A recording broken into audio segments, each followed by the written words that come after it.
Hello दोस्तों, horror tales channel में आपका स्वागत है। तो चलिए शुरू करते हैं आज की कहानी से।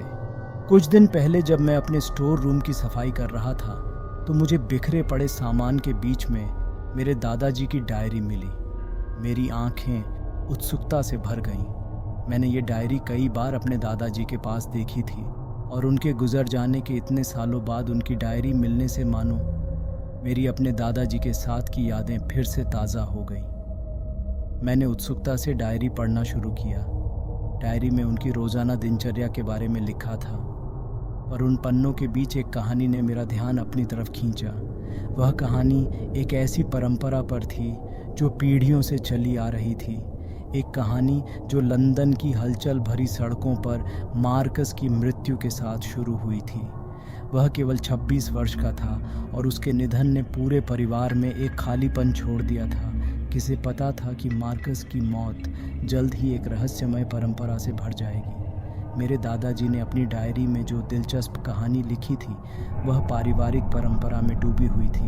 एक ऐसी परंपरा जिसने वर्षों से भयानक घटनाओं और परेशान करने वाली भविष्यवाणियों का ताना बाना बुना था। ये एक परंपरा थी जो एक अनोखी घटना की बात करती थी, जिसमें आने वाली मृत्यु का पहले से पता चल जाता था, जिसे परिवार के कई सदस्यों ने देखा था। इस परंपरा के अनुसार परिवार के किसी सदस्य की मृत्यु से पहले कोई अन्य व्यक्ति एक अनोखी घटना का गवाह बनेगा। गाड़ी के पहियों की आवाज़, जैसे कि कोई मेहमान दरवाजे के पास आ रहा हो। पर हैरानी की बात ये थी कि कभी कोई गाड़ी नहीं मिली। ये एक डरावनी चेतावनी थी, आने वाले मौत की एक सूचना। ये दिल दहला देने वाली घटना कार्डिफ के किले में घटित हुई, जब मेरे दादाजी के एक रिश्तेदार लॉर्ड थॉमस दौरे पर आए थे। उन्होंने भी अन्य लोगों की तरह गाड़ी के पहियों के आने की आवाज़ सुनी थी। एक ऐसी आवाज़ जो महल के गलियारों और हॉलवे में गूंजती थी। वह इस बात से काफ़ी उत्सुक थे और इसके पीछे की वजह जानना चाहते थे। इसलिए वह उस आवाज़ के राज का पता लगाने के लिए दरवाजे तक गए। उन्हें यह देखकर आश्चर्य हुआ कि वहाँ कोई गाड़ी नज़र नहीं आ रही थी और ना कोई इंसान जो इस रहस्यमय घटना को समझा सके। यह एक पेचीदा रहस्य था जो हवा में घूमता रहा, जिससे लॉर्ड थॉमस उलझन में पड़ गए। लॉर्ड थॉमस और मार्कस के बीच की घटनाओं का अनोखा संबंध मेरे दादाजी पर हावी नहीं हुआ था। दादाजी ने डायरी में बताया कि कैसे उनकी मां की ओर से हेस्टिंग्स परिवार से रिश्ता जुड़ा था, एक पुश्तैनी बंधन जो भूतिया घटना के रहस्य को गहरा करता प्रतीत होता था। जैसे ही डायरी में कहानी आगे बढ़ी, एक बात साफ हो गई थी कि वह इन घटनाओं के केवल एक गवाह नहीं थे, बल्कि इस पारिवारिक परंपरा का एक अभिन्न अंग थे। मेरे दादाजी लॉर्ड थॉमस को काफ़ी अच्छे से जानते थे। लॉर्ड थॉमस ने इस घटना के बारे में दादाजी को काफ़ी कुछ बताया था, जो बातें उन्हें एक ऐसी दुनिया में ले गईं जहां साधारण और असाधारण की सीमाएं धुंधली होने लगीं। इतने सालों बाद इस अनोखी कहानी का एक और पन्ना सामने आया था। उस वक्त मार्कस और उनकी पत्नी अपने आलीशान डम्फ्रीज हाउस में रहते थे। एक शाम खाना खाने के बाद दोनों मोमबत्ती की रोशनी में चिमनी की गर्मी का आनंद ले रहे थे।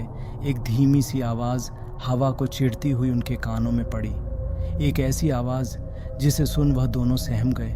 उन्होंने सुना गाड़ी के पहियों के आने की आवाज़ आ रही थी। ये वही भयानक घटना थी जो मेरे दादाजी की डायरी में दर्ज थी, एक ऐसी घटना जिसने पीढ़ियों तक परिवार को परेशान किया था। मार्कस और उनकी पत्नी ने सोचा कि कोई मेहमान गाड़ी से आ रहा होगा। दोनों ध्यान से किसी के कदमों की आहट या किसी की आवाज़ होने का इंतज़ार कर रहे थे। लेकिन जैसे जैसे समय बीतता गया, हवेली का माहौल और ज़्यादा तनाव से भर गया। किसी भी मेहमान के आने की जानकारी उन्हें नहीं दी गई और कोई अतिथि उपस्थित नहीं हुआ। एक बार फिर से अजीब घटना घटित हुई थी और मार्कस और उनकी पत्नी हैरान और परेशान रह गए। रात में गाड़ी के पहियों की रहस्यमय आवाज़ से वह दोनों काफ़ी डर गए थे, लेकिन गाड़ी के पहियों की आवाज़ के आने और चले जाने की ये घटना उनके समझ के परे थी। ये एक ऐसी घटना थी जो हकीकत के नियमों को चुनौती देती हुई प्रतीत होती थी, जो उस भयानक परंपरा की याद दिलाती थी जिसने पीढ़ियों से उनके परिवार को परेशान किया था। अगले दिन ऐसी खबर आई जिसने उन्हें हैरान परेशान कर दिया। मार्कस परिवार के एक सदस्य की मृत्यु हो गई थी और इस भयानक इत्तेफाक से मार्कस और उनकी पत्नी में बेचैनी की लहर दौड़ गई।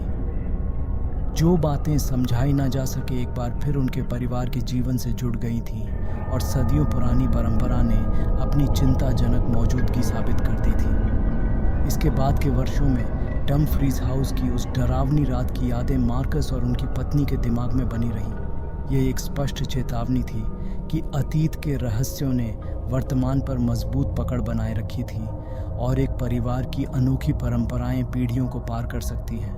वह कहानी जो मेरे दादाजी की डायरी में दर्ज थी और उसके बाद जो घटनाएं सामने आईं, उन्होंने हमारे परिवार पर एक ना मिट पाने वाली छाप छोड़ी थी। यह अनदेखी शक्ति का एक प्रमाण था, एक ऐसी शक्ति जिसने सभी सीमाओं को तोड़ दिया। जैसे जैसे यह कहानी पीढ़ी दर पीढ़ी आगे बढ़ती गई, यह हमारे परिवार की सालों पुरानी कहानियों का एक अहम हिस्सा बन गई। मार्कस और रात में गाड़ी के पहियों की रहस्यमय घटना की कहानी। यह एक ऐसी कहानी थी जिसने हमें अपने रहस्यों से हैरान भी किया और मानने में मजबूर भी किया कि कुछ चीज़ें हमारी सोच से परे होती हैं, जो हमें एक ऐसी दुनिया से जोड़ती है जो जीवित लोगों की समझ से परे थी। अगर ये कहानी आपको पसंद आई हो तो वीडियो को लाइक और शेयर करें और चैनल को सब्सक्राइब करना ना भूलें। धन्यवाद।